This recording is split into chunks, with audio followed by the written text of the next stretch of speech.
Joining us now on the line from the nation's capital, Senator Hugh Segal, who has a new book out called The Right Balance, Canada's Conservative Tradition. And Senator Segal, it's good to have you on the line from the nation's capital. How are you tonight?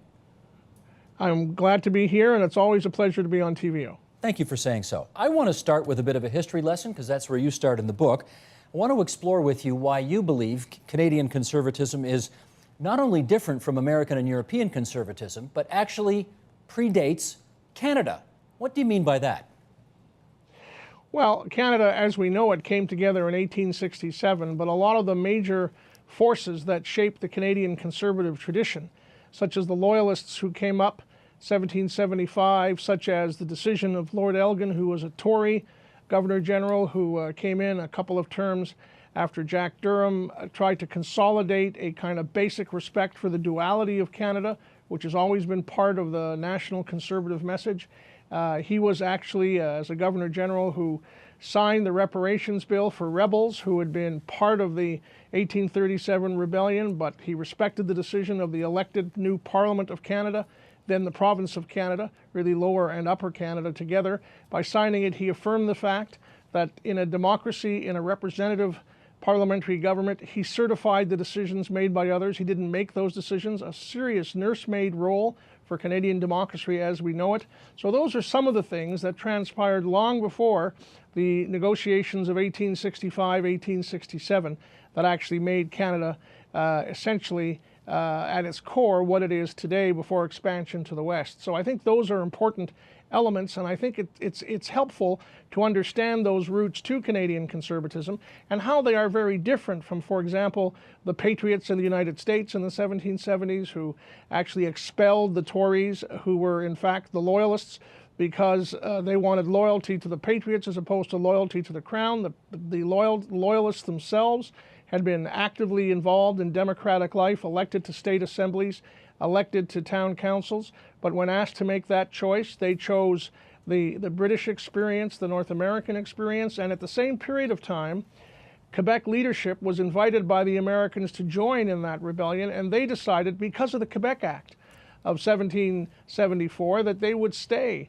that they would be part of the British experience because it was a better place to be who they are and to have their identity respected as part of the premise. So all of that has a lot to do with the Canadian conservative tradition. Well, you just mentioned a couple of names from our very long ago past that I think we should pick up on there, because they had two very different approaches to how the country ought to operate. Lord Durham, Lord Elgin. Let's take them one by one. Lord Elgin, his vision, if you like, of Canada was what? His vision was that you respect people's identity as you find it, you work with it, you involve people in the process in a way where they feel comfortable about who they are. You don't try to impose upon them some small L liberal sameness across the board. To be fair, he did that in ways that reflected his respect for the French language. He was fluently bilingual himself, and respected a kind of Tory sensibility about, you see the world as it is, you don't see it as you want it to be, because you never actually connect with reality on the ground. To be fair to Jack Durham, Lord Durham, who was called Radical Jack before he was dispatched to help sort out the problems of the rebellion post-1837, he was not, as some people have suggested, radically anti-French. I think that's an unfair characterization. Dr. Eisenstadt, one of the great historians in this country, in her initial thesis, her PhD thesis, Janet Eisenstadt made a very significant case that what he was, in fact, was a universal British liberal, that he believed that the only way to protect everybody's rights was to have everybody be equal before the Crown. So special agreements, as they might have existed, special arrangements would get in the way of that. So his intent was constructive, but it ran against the Canadian grain and ended up becoming very divisive. And Lord Elgin took the opposite tact, and Lord Elgin ended up being, if you wish, a core source of the movement that produced Confederation, because when Elgin signed that famous reparations bill, the great families of Montreal, the Anglo families, the Irish families, were so offended that somebody was being fair to the French Canadians that they issued a manifesto to be annexed by the United States. That's where they went. And a young lawyer by the name of John MacDonald, representing a constituency called Kingston, in the upper house, in Upper Canada's Parliament, took the position that that was not the right route to go. The British North America route was the right to go, and he began the British North American League as a result of what had been done by virtue of Elgin's decision. And that really began the movement to confederation, which has a lot to do with why we are a country today. And this John Macdonald, did he ever amount to anything in this country? I can't remember.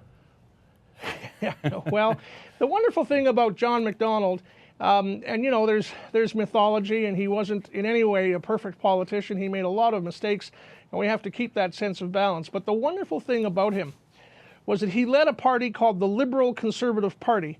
Conservative was the noun, liberal was the adjective.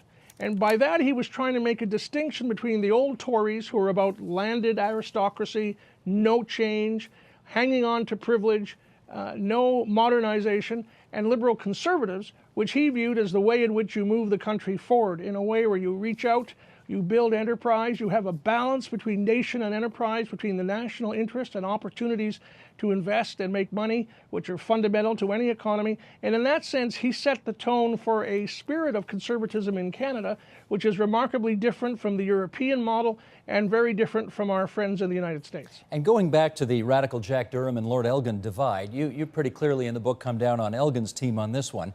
And I want to read an excerpt from your book as it relates to Pierre Trudeau, former Prime Minister of Canada. You write, Trudeau became very much Lord Durham's heir and acolyte, espousing an intolerance to French-Canadian particularity and the very Quebec nationalism vital to a federal balance in ways that would have made Durham proud.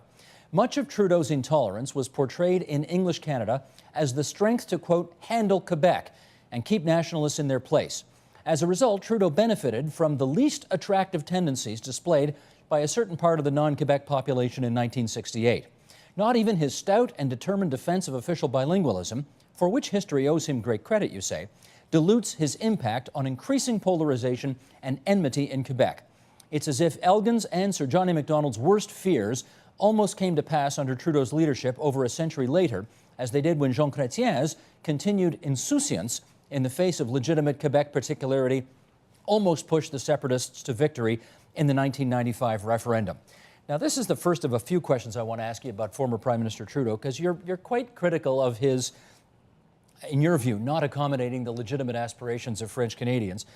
And yet Quebecers didn't seem to mind how Trudeau treated them in 1980 because they gave him 74 out of 75 seats. So I wonder if you're a bit unfairly characterizing him in your book. Well, fair comment about how some might feel about the Trudeau contribution. I have always thought, and this goes back to my late teens when I first got involved, and I don't forget I lived in the Mount Royal riding where Trudeau was the Member of Parliament for some years. I always thought that to appeal to the rest of Canada with a message that said, and I remember the 68 election campaign where you remember there was the Saint Jean-Baptiste Day parade, Mr. Trudeau was at it, bottles and cans were being hurled, and some of the other officials ran for cover. He didn't. He stayed in the front row, waved everybody away who tried to move him, and that became, in a sense, that act of personal courage for which he deserves great credit, but that became, in a sense, a defiance about sort of the Quebecois nationalist proposition, and something which he continued to show throughout his career in public life. He had many strengths and did many constructive things for the country. He didn't do much in terms of national defense. He didn't do much in terms of the fiscal situation. And he didn't do much in terms of finding a way to balance Quebec's legitimate revendications, as they say, their legitimate concerns about how the partenariat was being managed within Canada, and the legitimate national interest. And he always tilted towards a stronger central government, a bigger central government. Now, on some issues that may work, but the truth of the matter is that it was during his period of time that the Parti Québécois came to government. The Parti Québécois was strong. It was during his period of time when, while the referendum was handily won, there were continuing difficulties on that file. And it was never my sense that conciliation was something that struck him as a way to go at sorting out some of these difficulties. Not all problems can be conciliated. You do have to draw a line on occasion, but it wasn't my view that he thought building on that kind of conciliatory approach made any sense. A good prime minister needs a balance of both. John Macdonald had a balance of both. I would argue Prime Minister Harper has a balance of both. It doesn't always succeed, but national unity is the most critical obligation of any first minister in this country, and how you achieve that is a matter of both tone and substance and content. And I always thought, and I continue to believe, despite his many other strengths, that Pierre Trudeau's tone was dismissive, derogatory, belittling, and diminishing. And in that respect, he was able, perhaps inadvertently, I'm sure inadvertently, to stir up the worst nationalist propositions. And when nationalism becomes a desire for pure separation, then the country is threatened. And he was able to not only do that with respect to some aspects of Quebec politics, but he was able to stir up quite a bit of anger in Western Canada at a time when, over energy and other policies, there might have been a more conciliatory route to take. No, I hear what you're saying on that. I hear what you're saying on that, but let me bring you back from the west to Quebec, and that is, okay, Sure. Fair enough. Trudeau hasn't, certainly the Liberals have not been a force in Quebec for a very long time. We'll see how serious the love affair with the NDP is. It's pretty strong right now, or at least with Jack Layton it is. But the Conservatives, with only a couple of exceptions, I guess John Diefenbaker and Brian Mulroney, have not shown, there's no evidence that Conservatives can speak to Quebecers any more effectively. Wouldn't you agree with that? Well, if you're saying that the electoral process has produced ups and downs, you're absolutely correct, Stephen.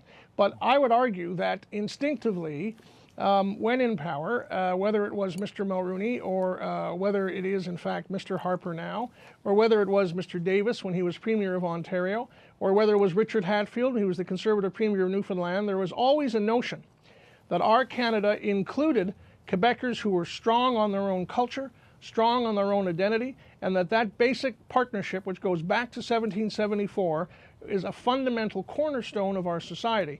And there will be times when people will lose seats in an election because of short-term issues. There'll be times when they run out of support for long periods of time, as we did because of conscription and other issues, which I reference in the book, after World War II for a long period of time.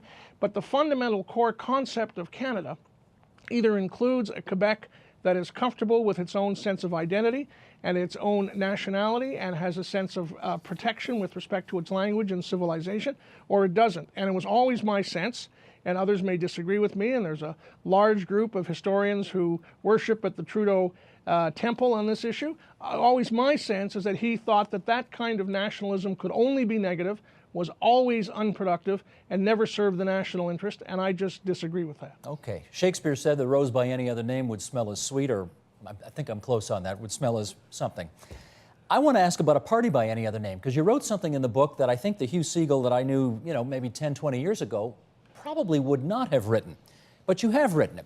You've said that your party has been called at various times, you talked about Johnny MacDonald's party being called the Liberal Conservative Party, Conservative Unionist, Progressive Conservative, Reform, Canadian Alliance, and now simply, of course, Conservative Party of Canada, with the suggestion being that despite the name, the party represented essentially the same values.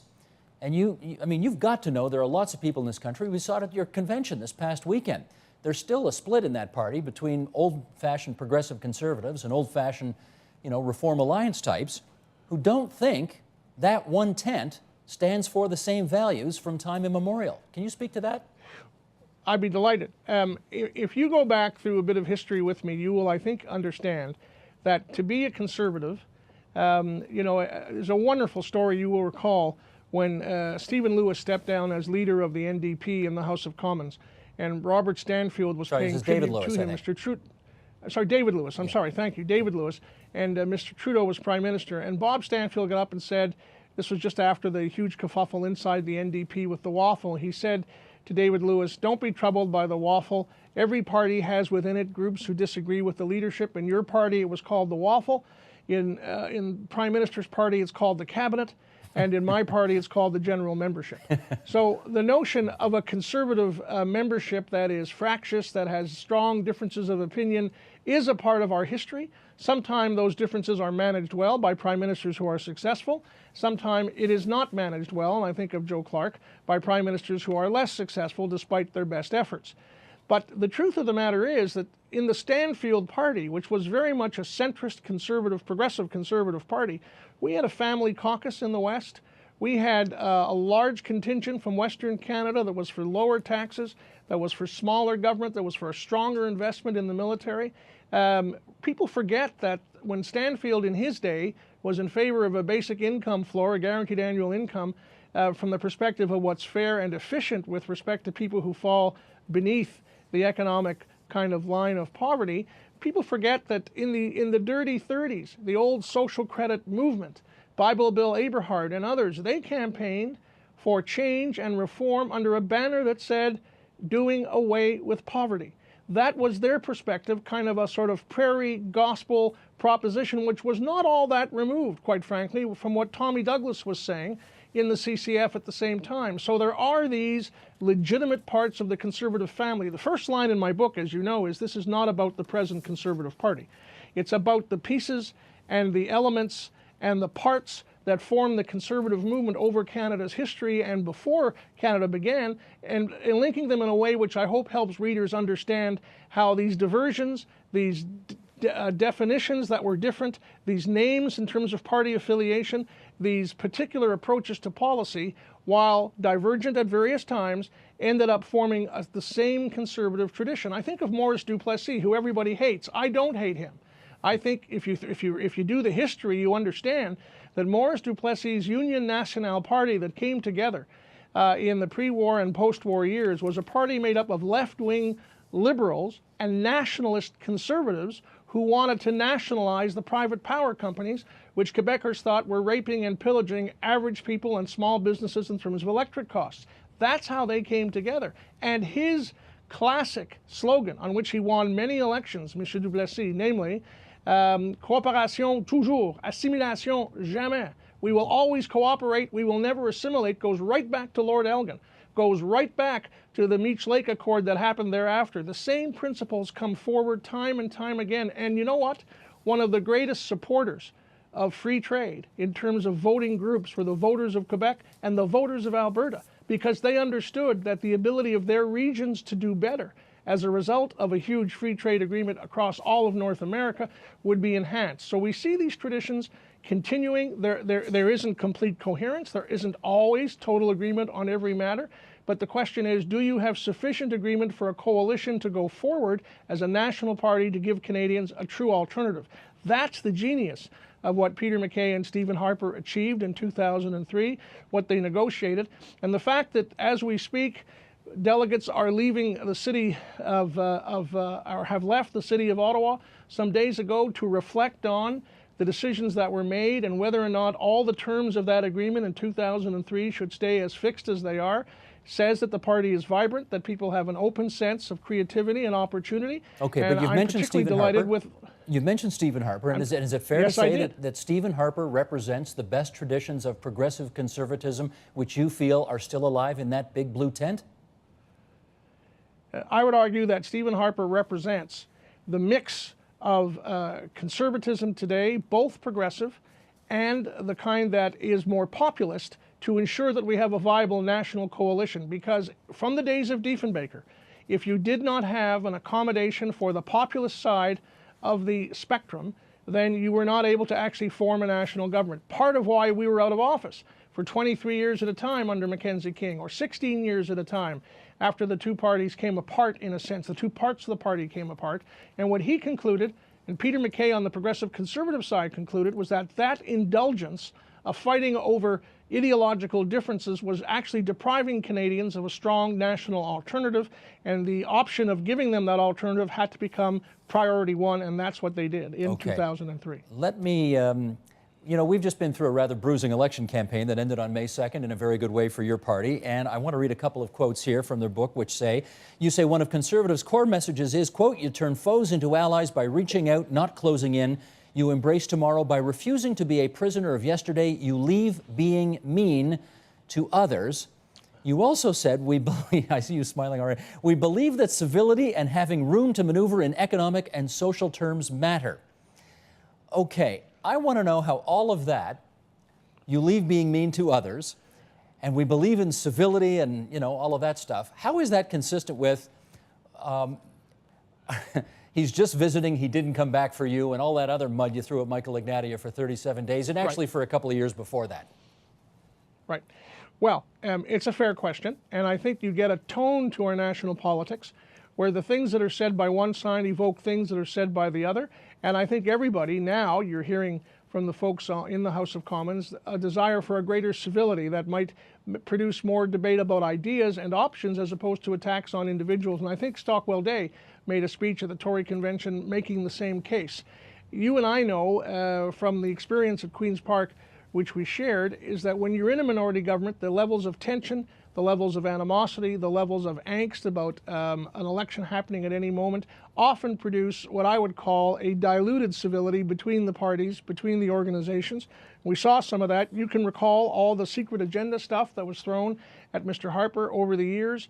I can recall what the Liberals did to nobody more or less civilized than Robert L. Stanfield with Zap, You're Frozen. We've all been through these experiences. It happens in politics. It's not to be embraced or celebrated. And in fact, if now that you do have a time for all the parties to spend 4 years working on their priorities, working on their organization and their structure, an opportunity for greater civility, then a lot of what did transpire will end up being quite constructive. Okay, you do ask the following question about what unites us. We saw lots in the last election about what divides us, but let's try this. What are we truly passionate about, you ask? What is the projet de société that drives our vision and sustains our determination to keep building a unique Canadian reality on the northern half of this continent? How would you answer that question? Well, Steve, I would say that there is a Canadian sensibility about how a society is run, how you have a mix between enterprise, opportunity, and some kind of individual and collective responsibility and freedom, how your instruments of government are supposed to be operated, how we share a kind of regional sense of some of the concerns and aspirations, and more importantly, an openness to the world, because that is really what Canada has become, a nation of settlers from other places who have built a very, very strong and compelling society. I think those are the things that set us apart. We are not only about making money. Making money is very, very important. We're not only about the way in which power is used, it's also about how power is shared. Our federal system produces that. We have a much more federal system with more powers to the provinces than exists in the United States, for example, or in many parts of Europe. Part of how we have avoided some of the worst conflicts and difficulties of other parts of the world is because we've been able to share power, both through decisions made by the courts and by the actual Section 91 and 92 of our Constitution, which forces governments on occasion to work together even when they disagree. And this kind of federalism, I think, goes right back to who we were at the beginning, how First Nations were working with British and French initial explorers and organizations, how without Tecumseh we probably would not have survived in the War of 1812. These kinds of dependencies become part of our soul, part of our national spirit. And any political party that is unable to engage with that finds itself disconnected from who we are as Canadians, and that is to be avoided, I think, at all costs. Keeping our independence and our own sovereignty in the face of our neighbors to the south, who of course are, we know the metaphor about the elephant and the ant. And yet, you've put a pretty controversial idea forward here about the potential of creating a North American assembly, very much, I guess, or somewhat like the kind of thing they've got in the European Union. Why do you think we need that? Well, because what is now apparent is that problems with the drug trade, problems with migration because of poverty, problems with respect to the environment, problems with respect to disease actually aren't defined by borders. And the notion that we can simply stand back and expect that the Mexicans will solve their problems and the Americans will solve their problems and we're going to continue to prosper no matter what is, I think, highly naive. So I believe that we can, if you look at the Europeans who did nothing else for many centuries but bomb each other to smithereens, we can in North America, where we have worked together in the past, where we really haven't had any wars with each other since the early 1800s in many respects, Americans and Mexicans a little later, we have an opportunity to see where we can deepen our integration and cooperate, not because we want to give up our sovereignty, but because we want to use the powers as sovereign countries that we have to build a better North America, better opportunities for our kids, better control of environmental risks, better help on matters of public health and well-being, better engagement on issues of poverty, which are as important in some parts of the United States as they are in parts of Canada, as they are in parts of Mexico. And the notion that three strong countries with resources and capacity and deep mineral and other wealth would not find a way to work together more effectively than we have, beyond just the perimeter security proposition and border management, strikes me as missing a great opportunity. And conservatives, believe it or not, are not, in my view, isolationists. Conservatives are people who reach out to others to see where they can cooperate and work together. That's why that idea is part of the last part of the book. Okay, in our last 30 seconds here, you've made the case for the right balance, Canada's conservative tradition, and yet every day on that building behind you, there's a maple leaf and it's red. Do you wish the flag were blue, Senator Segal? That's actually a great question. As a kid, the age of 15, I pedaled around downtown Montreal on my green CCM 26-inch bicycle with Union Jacks and red ensigns supporting Mr. Diefenbaker's position. I was wrong. The maple leaf is a great flag.